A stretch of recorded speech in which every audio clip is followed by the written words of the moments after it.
What's up, everybody? Welcome back. I apologize in advance for the shaky video, but what I wanted to go over, and this is just kind of a spur of the moment thing, but it's very important and often gets overlooked, and it is gain staging.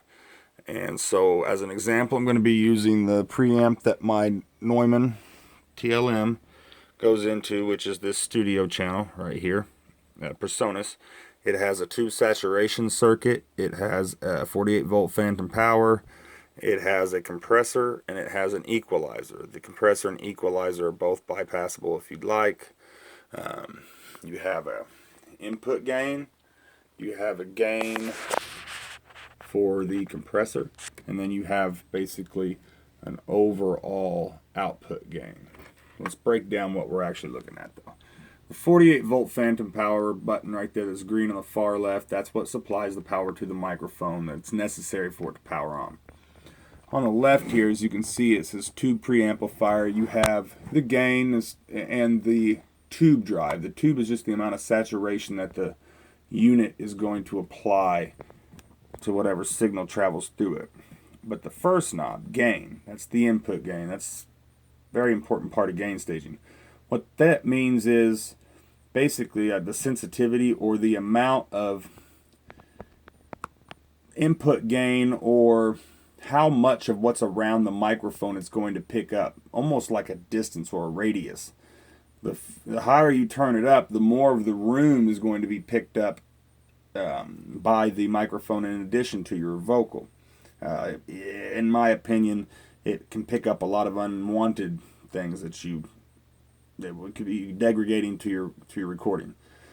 So what I do is I like to set that input gain as low as I can get away with, because one, I only want to record what's close to the microphone. It's a condenser mic, so I only want to record what's close to it, and I don't want any unnecessary room noise, which I don't have a professionally treated recording studio, so my room has, things, maybe a hum or whatnot that, there's just nothing I can do about it. There isn't anything I can do about it. So with that being said, I don't want to incorporate too much of the room noise into that. So I am pretty light with the gain input. I only want to pick up what's around the microphone. Okay, and then that kind of, when it's all said and done, correlates with the gain on the very far right, because it's going to take the signal that it receives after all the processing, and then you can apply the gain. If you have a nice clean signal that's only picking up just your vocal and no room noise, so then whenever you apply gain to the output channel there, you're not going to be amplifying something you picked up that you didn't need in the first place. So you want to amplify a clean signal. You don't want to try to turn down a hot signal later. You can't undo that, when you're recording it or printing it into your DAW.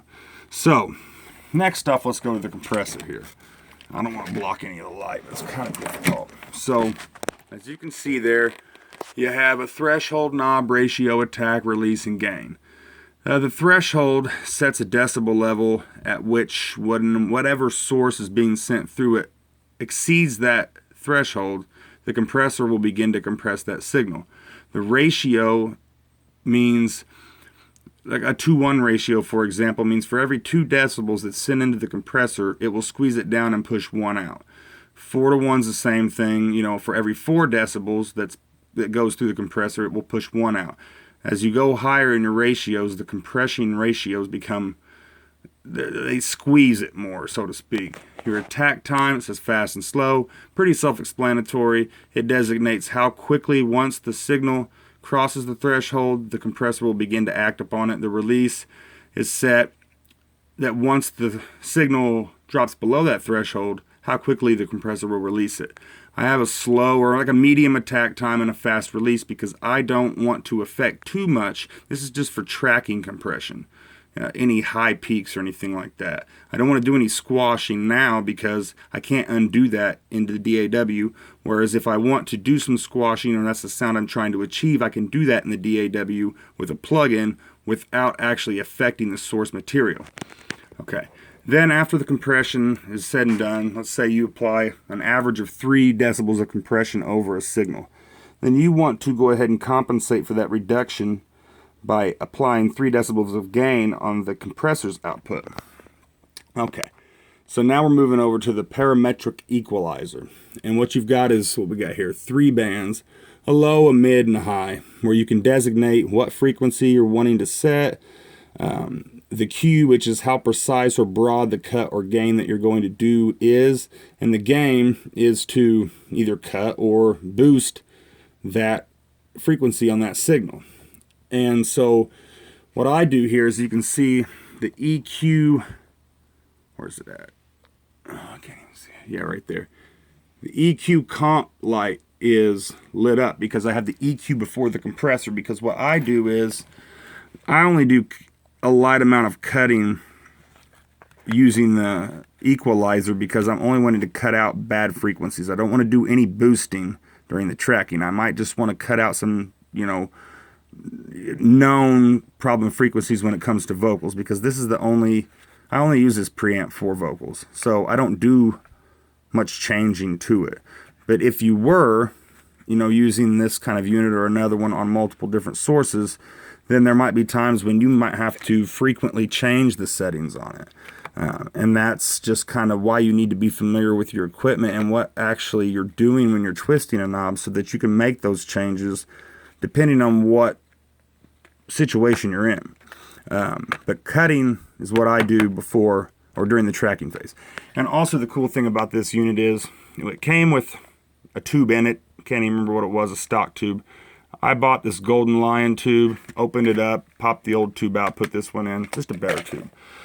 Okay, so basically that's what gain staging is in a nutshell, is that you're wanting to set a level for your source material where you're getting a nice strong signal, not too hot, not too soft. Usually I think a lot of people say like a good starting range is -10 decibels. But you want to make sure that you're not using too much input gain to achieve that, because like I said, you're going to be pulling in a lot of unnecessary room noise by doing that.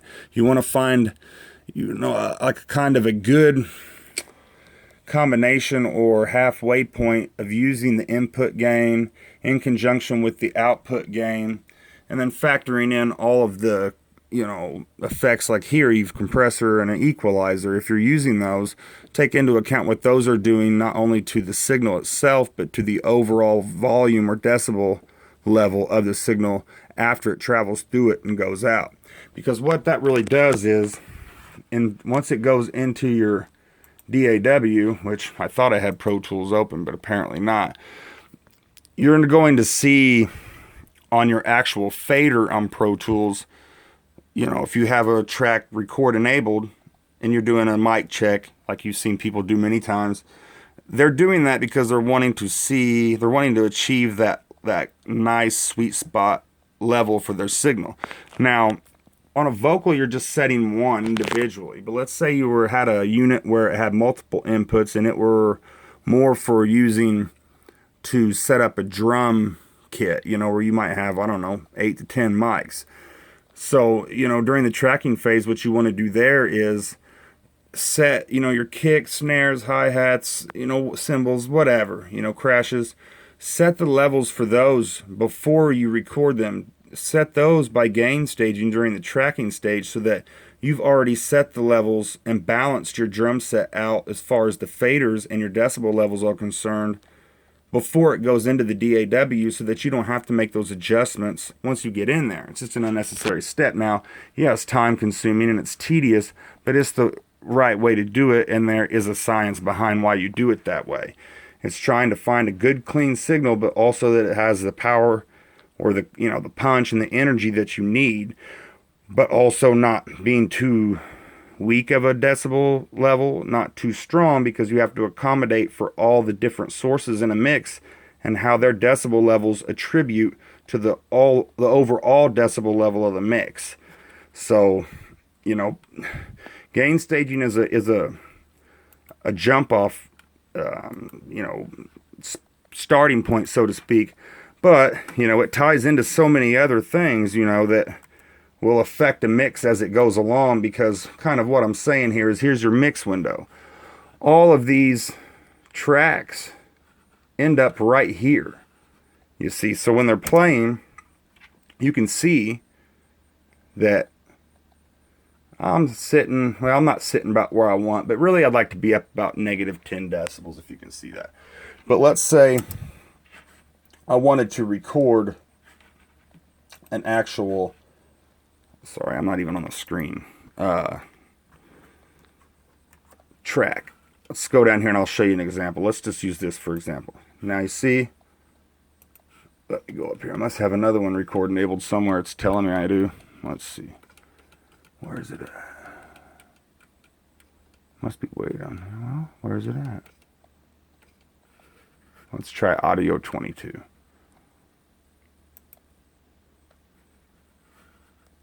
Oh, well, okay. So let's do this. Interface, TLM. Now it will let me do what I wanted. Okay, so now you can see right there. As I speak into this mic, you can see the level. You see, check, check, check. All right, so that's kind of how you use this in conjunction with that to see where your level is and to get it to set right. Of course, I'm kind of far away from my microphone, but if I was closer like this, you could see check, check, check, check. It rises in. So that's kind of how you use gain staging in the analog world prior to going into the DAW in conjunction with looking at your levels in your DAW on your individual tracks to see where you really are at.